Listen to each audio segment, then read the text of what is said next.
कहला पे दूसरा के कहला पे दूसरा के कहला पे दूसरा के कहला पे जोनी गलत दिशा में बहा हमरा से औकात में रहा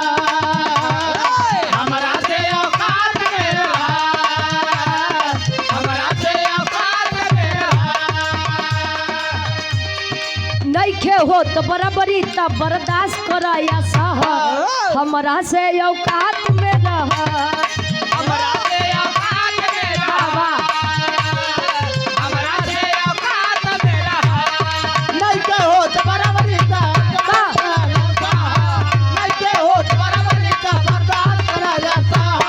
हमरा से औकात में रहा हमरा से औकात में रहा एके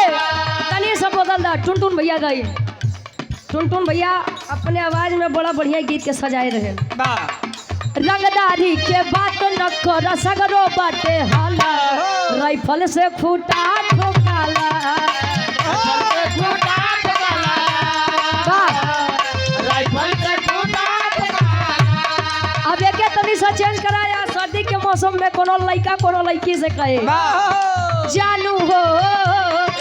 जाड़ा में चालू हो जाड़ा में चालू हो जाड़ा में कहे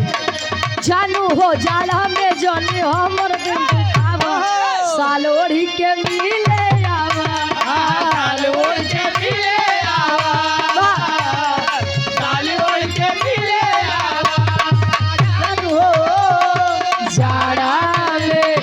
जानू हो जाड़ा में जनी हमर दिन दुखावा साल ओढ़ के मिले आवा साल ओढ़ के मिले आवा साल ओढ़ के मिले आवा एक लाइन आखिरी लाइन यूपी बिहार रंगदारी करे में बड़ा बदनाम है बेचारे भैया बड़ा संस्कारी लागत है आप और बच्चों को देखकर ही पता चल जाता है कि बच्चे किस खानदान से किस माहौल में पले हुए हैं बाबा बहुत बहुत बधाई भगवान करे कि आप तरक्की के मोड़ पर परस्पर आप आगे बढ़ते रहे बाबा कहे अगली बगली चले बुलेट पीछे में काला था अगले बगले चले पूरा खेते में काला था अगले बगले चले पूरा खेते में काला था हमारे हाथ में बाटे सत्ता हमारे पास सरकार हमारे हाथ में बाटे सत्ता हमारे पास हमारे हाथ में बाटे सत्ता हमारे पास अगली बगली चले बुलेट पीछे में काला था हमारे हाथ में बाटे सत्ता हमारे बासर का बीच रोड में खड़ा रहा कई देव रोडवा जा ए विशाल भैया बीच रोड में खड़ा रहा कई देव रोडवा जा